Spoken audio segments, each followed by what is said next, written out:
Spare by Prince Harry, the Duke of Sussex. Guinness World Records now reports it as the fastest selling nonfiction book ever. The Atlantic calls it a scorching account of life in a golden cage, and the USA Today said our reaction to the book says more about us than him. What is actually going on with this? I'm very, very excited for this. This is the type of book that if you look up reviews for it on YouTube, the search results are probably flooded with videos from news channels covering stories about Prince Harry and how he said this or that. I will do what I can to offer you guys the most unbiased and fair review. I'm gonna talk about this book.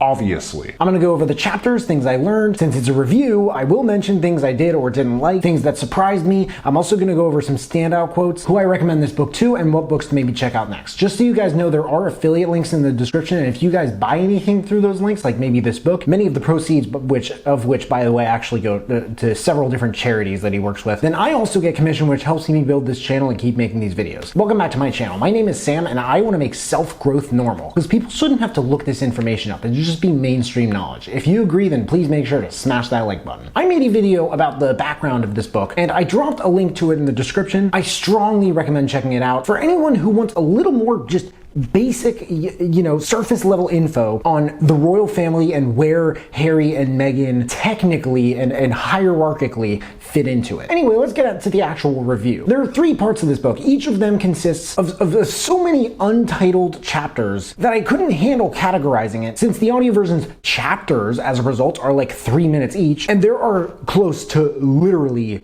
200 of them. When was the last time you read a book with 200 chapters? I've reviewed almost 300 books on this channel. My answer is never. So this is gonna be a little bit more of like a free form style than other reviews. But okay, right off the bat from the beginning, some of this writing is beautiful. How could someone so far from everyday language remain so real, so powerfully present, so exquisitely vivid in my mind? How was it possible that I could see her clear as the swan skin on that indigo lake? How could I hear her laughter loud as the songbirds in the bare trees? There was so much I remember because I was so young when she died, but the greater miracle was all that I did. It's safe to say Harry loved his mom, Diana. Right. He was very detailed. Everything from his childhood to what led up to it. Even small things like on the day of her funeral, what order, the exact order of streets that they went on, to what the wood on her coffin was and felt like to touch. He was very aware too, also, of how he felt the moment that he was told it happened, noting later on when he had moments of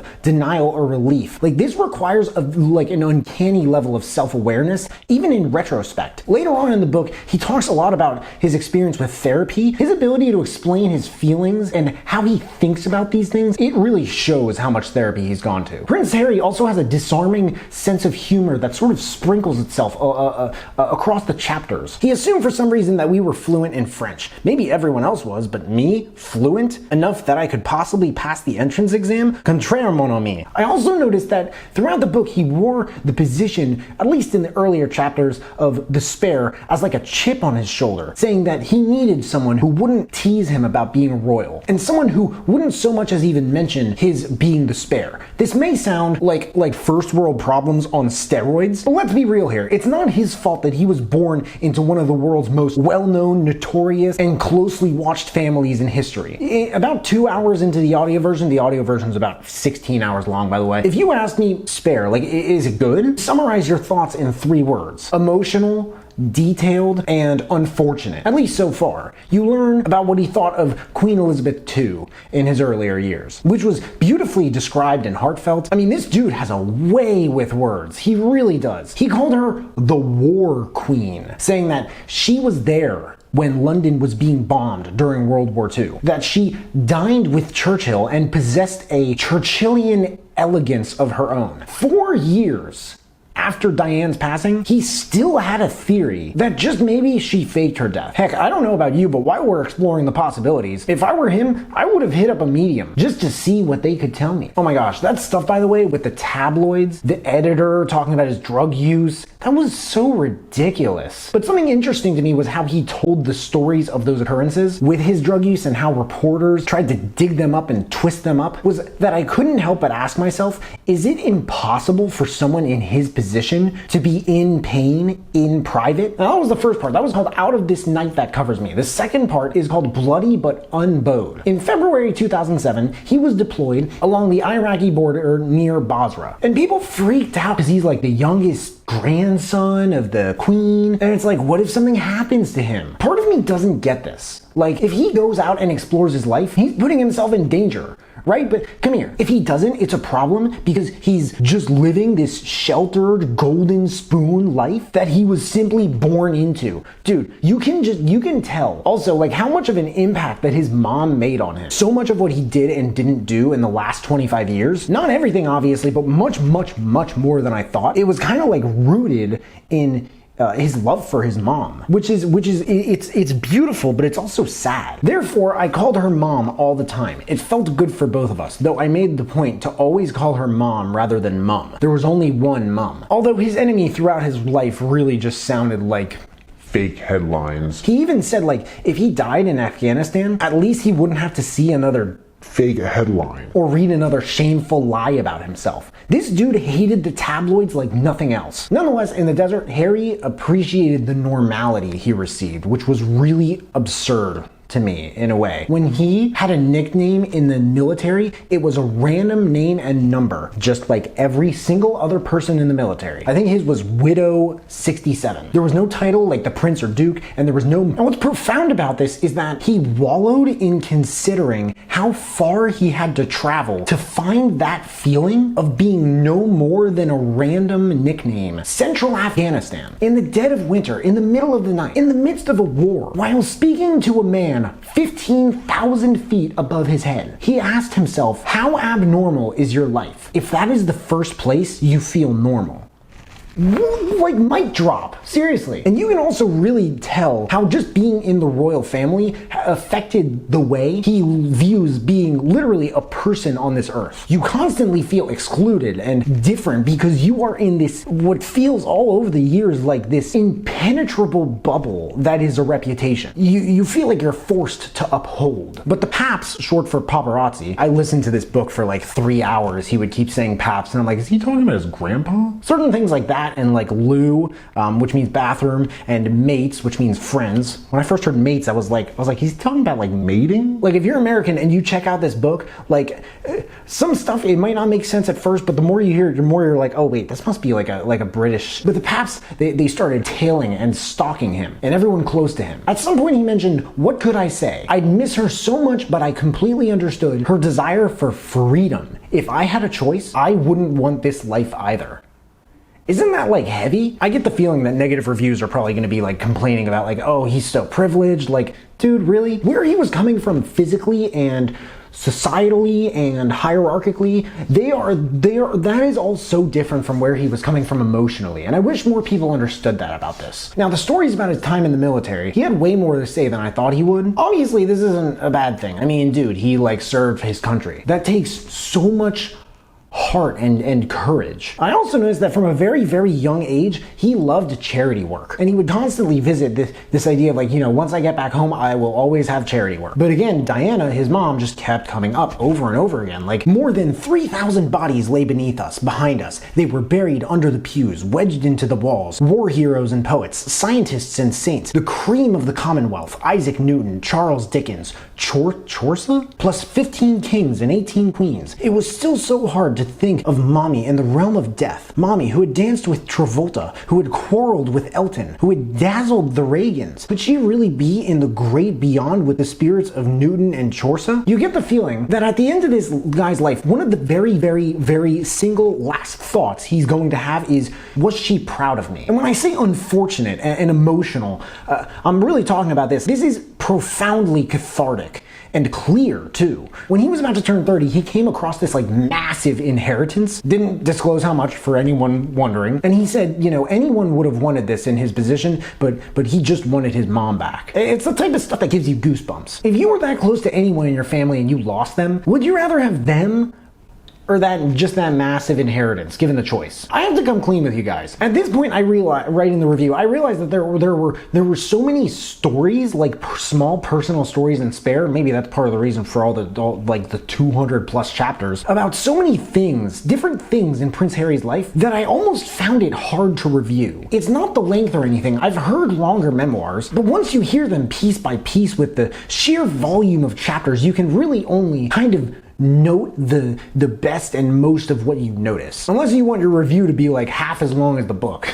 Part 3, lastly, is Captain of My Soul. This talks about meeting Meghan and sort of beyond. I traveled the world from top to bottom. I've helped scotch the continents. I've met hundreds of thousands of people. I've crossed paths with a ludicrously large section of the planet's 7 billion residents. For 32 years, I'd watched a conveyor belt of faces pass by, and only a handful ever made me look twice. This woman stopped the conveyor belt. This woman smashed the conveyor belt to bits. Damn, is that worth noting? Or is it worth noting? And the way he talked about like meeting Meghan, it was just so breathtaking. The way he talked about her, it was like the way that Matthew McConaughey talked about meeting his wife Camilla, but the way he described like their connection and how well they communicated and felt when they were around each other, it was like the way that Michelle Obama talked about hers with Barack Obama. And from then to when they got married, again, unfortunately, you get a scorching feel of how insane some people are. Racist threats and posting any picture they can possibly get. Making up or utterly fabricating what one or the other said. Some of us wonder, by the way, why like these people or celebrities in general aren't quick to trust anyone. And you could also bring up the notion that you attract what you focus on, and to a degree that might make sense. I mean, you probably see these TikToks and think like, you know, Post Malone or like Meg Thee Stallion, like they seem such nice, just genuine people. And then you hear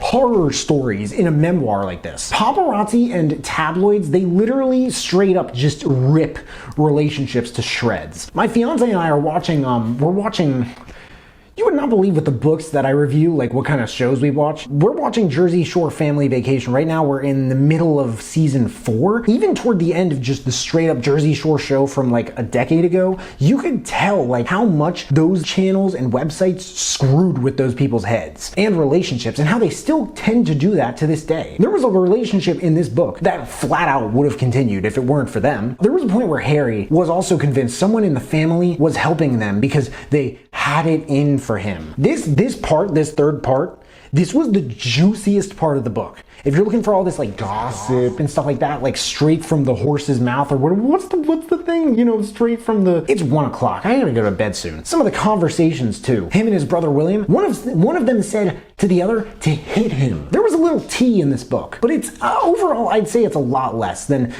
people probably were hoping for. Overall, here's one part that also stood out, discussing the relationship with the press and the royal family have with a lot of things. Britain's had a lot of trouble making up its mind. Many support the crown, but also feel anxious about the cost. That anxiety is increased by the fact that the cost is unknowable. Depends on who's crunching the numbers. Does the crown cost taxpayers? Yes. Does it also pay a fortune into government coffers? Also yes. Does the crown generate tourism income that benefits all? Of course. Does it also rest upon lands obtained and secured when the system was unjust and wealth was generated by exploited workers and thuggery, annexation, and enslaved people? Can anyone deny it? I think what Prince Harry did best with Spare was show us that no matter what all these news channels and tabloids and editors and media, what they all say, he is an imperfect person who bleeds the same blood, experiences the same emotions, and values the same bare necessities that anyone else does. It's almost like this was kind of like his way of saying,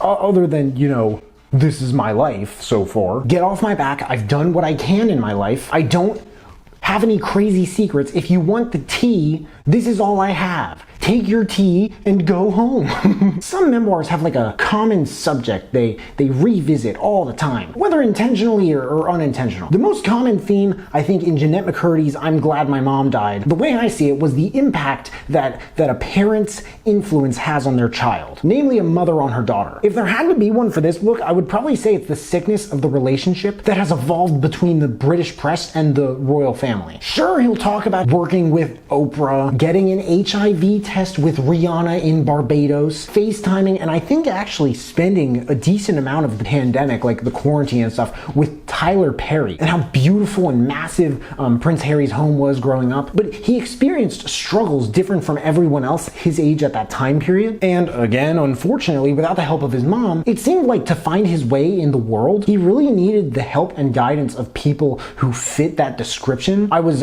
kind of laying out of his earlier, but also see him as an equal, nothing more, nothing less. There really isn't anything I think I can say against Prince Harry after checking this book out. Quite frankly, I seriously admire him. He unabashedly and strongly decided to be himself and live the life he wants, doing good for others. It sounds like he's been through his own hell and now continues to do his thing. I will say though, obviously you had the time to watch this, which I very much appreciate, but I'm certainly glad that I put in the spare 15 hours of time I had this week to check it out.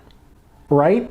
A spare? I don't know. Quotes. She was pure, radiant light. And how could you describe light? Even Einstein struggled with that one. Centuries ago, royal men and women were considered divine. Now they were insects. What fun to pluck at their wings. As a royal, you're always taught to remain a buffer zone between you and the rest of creation. Oh, the press is getting frustrated? Heaven forbid. Does anything bring you face to face with the past like parenthood? No one wants to hear a prince argue for the existence of the monarchy any more than they want to hear a prince argue against it. Direction 1. It's hard to do these elaborately with memoirs because of what a memoir usually entails about a person's life in general, but I'd recommend this book to anyone who wants to know all there is about Prince Harry of the royal family. Direction 2. If you like this book, check out, I'm trying to think of some well-publicized memoirs that were actually good. I'm Glad My Mom Died by Jeanette McCurdy was phenomenal. Definitely Will by Will Smith, and also for sure, Green Lights by Matthew McConaughey. That's one of my favorite memoirs ever. Spare by Prince Harry, the Duke of Sussex. There's a link in the description if you guys want to check it out and read the reviews. That and all the other books I mentioned in this video if you want to check those out too. If there are any other books that you guys want me to check out and review,